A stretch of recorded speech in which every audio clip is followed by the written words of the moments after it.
Hello everyone, welcome back to my channel. आज मैं आप सबके साथ शेयर करने वाली हूँ लेसन प्लान। टॉपिक रहेगा फॉसिल फ्यूल। सबसे पहले हम ऊपर हेडिंग लगाएंगे वृहद शिक्षण पाठ योजना, और जो पाठ योजना का नंबर होगा हम उसको उसके सामने लिख देंगे। फिर आएगा दिनांक और विद्यालय का नाम। इसके बाद हम विषय डालेंगे विज्ञान।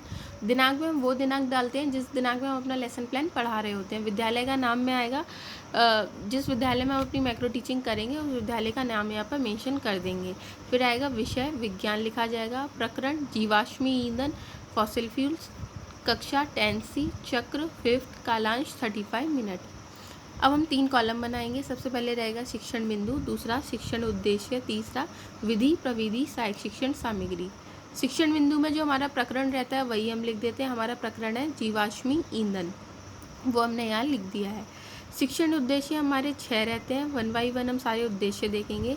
नंबर 1 पर है ज्ञानात्मक उद्देश्य। इसमें लिखेंगे छात्रों को विषय वस्तु से संबंधित ज्ञान प्रदान करना। सेकंड नंबर पर आएगा बोधात्मक उद्देश्य। इसमें लिखेंगे छात्रों को विषय वस्तु में दी गई संबंधित तथ्यों का बोध कराना।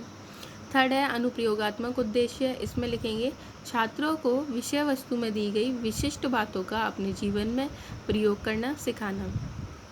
फोर्थ है कौशलात्मक उद्देश्य। इसमें लिखेंगे छात्रों के अंदर विशिष्ट कौशल विकसित करना। फिफ्थ अभिवृत्त्यात्मक उद्देश्य। इसमें लिखेंगे छात्रों में विज्ञान विषय के प्रति सकारात्मक एवं वैज्ञानिक अभिवृद्धि उत्पन्न करना। सिक्स्थ है अभिरुचियात्मक उद्देश्य। इसमें लिखा जाएगा छात्रों को विज्ञान विषय के अध्ययन के प्रति रुचि उत्पन्न करना। तीसरा कॉलम है विधि प्रविधि सहायक शिक्षण सामग्री का। विधि में आएगा व्याख्यान प्रदर्शन विधि, प्रविधि में लिखा जाएगा प्रश्नोत्तर विधि, सहायक शिक्षण सामग्री में आएगा विषय वस्तु से संबंधित या पाठ के कक्षा उपयोगी सामग्री। इसी के साथ साथ आप देख सकते हैं हमारा फर्स्ट पेज का फॉर्मेट कंप्लीट हो जाएगा। अब हम आएंगे सेकेंड पेज पर। सेकेंड पेज पर सबसे पहले हेडिंग रहेगी पूर्व ज्ञान। पूर्व ज्ञान में लिखा जाएगा छात्र छात्राएं विषय वस्तु से संबंधित सामान्य जानकारी रखते हैं। फिर हम प्रस्तावना निकालेंगे। प्रस्तावना में हम 2 कॉलम बनाएंगे। सबसे पहले छात्राध्यापिका क्रिया, दूसरा छात्र क्रिया। पहला प्रश्न, छात्रों गाड़ी चलाने के लिए हमें किस ईंधन की आवश्यकता होती है? तो बच्चे जवाब देंगे गाड़ी चलाने के लिए हमें पेट्रोल की आवश्यकता होती है। दूसरा क्वेश्चन, पेट्रोल हमें कहाँ से प्राप्त होती है? तो बच्चे जवाब देंगे पेट्रोल हमें पेट्रोल पंप से प्राप्त होती है। तीसरा क्वेश्चन, पेट्रोल पंप पर पेट्रोल कहाँ से आती है? तो बच्चे जवाब देंगे पेट्रोल ज़मीन के अंदर से प्राप्त होती है। फोर्थ क्वेश्चन, वह ईंधन जो ज़मीन के अंदर से प्राप्त होते हैं क्या कहलाते हैं? तो बच्चे यहाँ पर निरुत्तर हो जाएंगे और यहाँ पर आपकी समस्या निकल आएगी।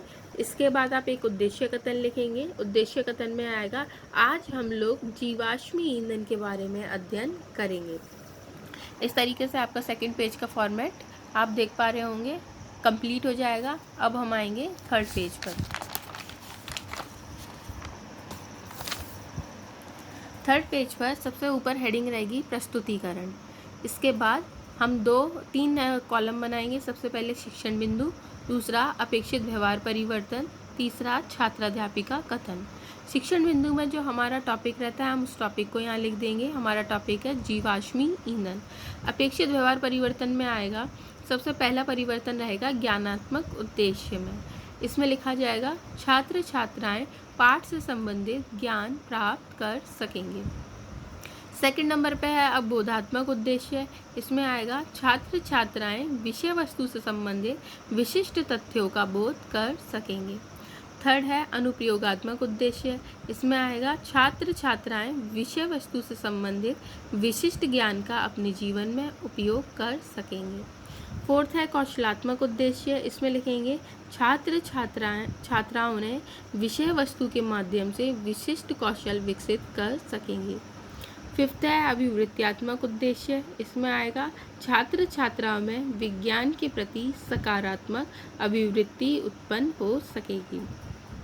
सिक्स्थ है अभिरुचियात्मक उद्देश्य। इसमें आएगा छात्र छात्राओं में विषय के प्रति अभिरुचि उत्पन्न हो सकेगी। तीसरा कॉलम होता है छात्राध्यापिका कथन का। उसी के ठीक सामने हम बनाएंगे छात्र क्रिया, उसके बराबर में विधि प्रविधि सहायक शिक्षण सामग्री और श्यामपट्ट कार्य। छात्राध्यापिका कथन में सबसे पहले हेडिंग रहेगी विकासात्मक प्रश्न की। ये गलती से उन्होंने विकासात्मक ईंधन लिख दिया, इधर प्रश्न आएगा। पहला प्रश्न रहेगा, छात्रों हम खाना किसकी मदद से पकाते हैं? तो छात्र यहाँ पे उत्तर देंगे, खाना हम ईंधन की मदद से पकाते हैं। दूसरा क्वेश्चन, जीवाश्म ईंधन से आप क्या समझते हैं? तो छात्र यहाँ पर निरुत्तर हो जाएंगे और यहाँ से आपकी समस्या निकल आएगी। विधि प्रविधि में आप प्रश्नोत्तर विधि लिखेंगे, क्योंकि आप बच्चों से प्रश्न कर रहे हैं और बच्चे आपको उनके उत्तर दे रहे हैं।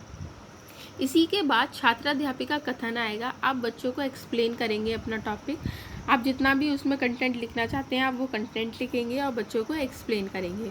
छात्र क्रिया वाले कॉलम में क्या रहेगा, जब आप बच्चों को एक्सप्लेन कर रहे होंगे तो लिखा जाएगा, छात्र छात्राएं ध्यानपूर्वक सुनेंगे। विधि प्रविधि सहायक शिक्षण सामग्री वाले कॉलम में आएगा, व्याख्यान प्रदर्शन विधि। आप देख सकते हैं ये है विधि प्रविधि सहायक शिक्षण सामग्री वाला कॉलम, इसमें है व्याख्यान प्रदर्शन विधि। इसमें आप एक TLM का उपयोग करेंगे, जिसमें मैंने, आप देख सकते हैं मैंने एक फिगर बनाया है जिसमें दिखा रहा है पृथ्वी पर जीवाश्म ईंधन का प्रतिशत। तो ये जो डॉट डॉट वाली लाइन है ये कोयला प्रेजेंट कर रहा है, ये जो पूरा ब्लैक है आप ये वाला एरिया देख पा रहे होंगे ये पेट्रोल तथा प्राकृतिक गैस को रिप्रेजेंट कर रहा है। ये वाला ब्लू कलर वाटर शो कर रहा है, ये ब्लू नाभिकीय आप देख पा रहे होंगे, ये जो ब्राउन कलर है ये नाभिकीय शो कर रहा है, और ये जो स्ट्रेट लाइन है ये पवन या वायु को शो कर रही है कि इतना % हमारे धरती पर आप देख सकते हैं जीवाश्म प्रेजेंट है। इसी के साथ साथ आप देख पाएंगे एक श्यामपट्ट कार्य वाला कॉलम है। श्यामपट्ट कार्य वाले कॉलम में आपको क्या करना है, जब आप बच्चों को क्लास में एक्सप्लेन कर रहे होंगे तो कुछ इंपॉर्टेंट पॉइंट्स आएंगे जिन्हें आप सिर्फ बच्चों को बोल करके नहीं बताएंगे, उन्हें आप क्या कर रहे होंगे कि बोर्ड पर लिखते हुए चल रहे होंगे। वही उसी का एक मिनिएचर फॉर्म आपको अपनी फाइल में लगाना है। उसी का एक मिनिएचर फॉर्म आप अपनी फाइल में पेस्ट करेंगे ब्लैक कलर के पेपर पर श्यामपट्ट कार्य वाले कॉलम में। अब हम आएंगे एंड के पेजेस पर। आप देख सकते हैं जब आप बच्चों को पूरा एक्सप्लेन कर देंगे अपना छात्राध्यापिका कथन, उसके बाद आएंगे बोधात्मक प्रश्न।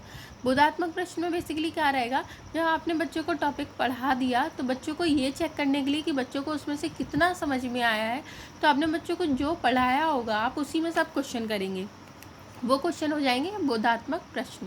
पहला प्रश्न आप देख सकते हैं, जीवाश्मी ईंधन ऊर्जा के कैसे स्रोत हैं? तो उत्तर में आएगा ये ऊर्जा के अनवीकरणीय स्रोत हैं। दूसरा क्वेश्चन, जीवाश्मी ईंधन के उदाहरण बताइए। तो यहाँ पे आएगा कोयला, पेट्रोलियम, प्राकृतिक गैस, पानी इत्यादि। विधि प्रविधि में लिख दिया जाएगा प्रश्नोत्तर विधि, क्योंकि यहाँ पे आपने बच्चों से प्रश्न किए और बच्चों ने आपको उनके उत्तर दिए। इसी के साथ साथ फिर आता है पुनरावर्ती कार्य। आपने बच्चों को पढ़ाया, अब आप बारी है कि बच्चों को उसको रिवीजन कराएं। तो रिवीजन में आप कुछ भी रख सकते हैं, true false, matching, filling in the blanks, short answer type questions. इसमें मैंने फिलिंग इन द ब्लैंक्स रखे हैं। पहला फिलिंग द ब्लैंक्स देखेंगे, जीवाश्म की उत्पत्ति कितने वर्ष पूर्व हुई है? तो बच्चे आप देंगे करोड़ों वर्ष। डैश डैश जीवाश्म के प्रमुख उदाहरण है, तो बच्चे आप देंगे पेट्रोल और कोयला।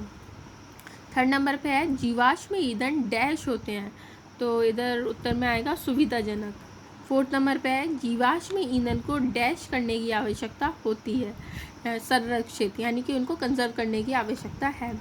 फिफ्थ नंबर पे है जीवाश्म के भंडार डैश होते हैं, तो इधर उत्तर में आएगा सीमित। इसी के साथ साथ फोर्थ पॉइंट रहेगा कक्षा कार्य एवं निरीक्षक कार्य। इसमें लिखा जाएगा छात्र अध्यापिका कक्षा कार्य का निरीक्षण करेंगे। फिफ्थ नंबर पे है गृह कार्य। गृह कार्य में आएगा जीवाश्म ईंधन पृथ्वी में कितने प्रतिशत हैं ये ज्ञात करें। फिर आएगा पर्यवेक्षक टिप्पणी और पर्यवेक्षक हस्ताक्षर। पर्यवेक्षक टिप्पणी में जो आपके ऑब्जर्वर होंगे वो आपको ऑब्जर्व कर रहे होंगे, वो यहाँ पर आपको एक रिमार्क लिख करके देंगे और साथ ही साथ यहाँ पर अपने सिग्नेचर कर देंगे। इस तरीके से हमारा lesson plan for fossil fuels complete हो जाएगा। Till then thank you.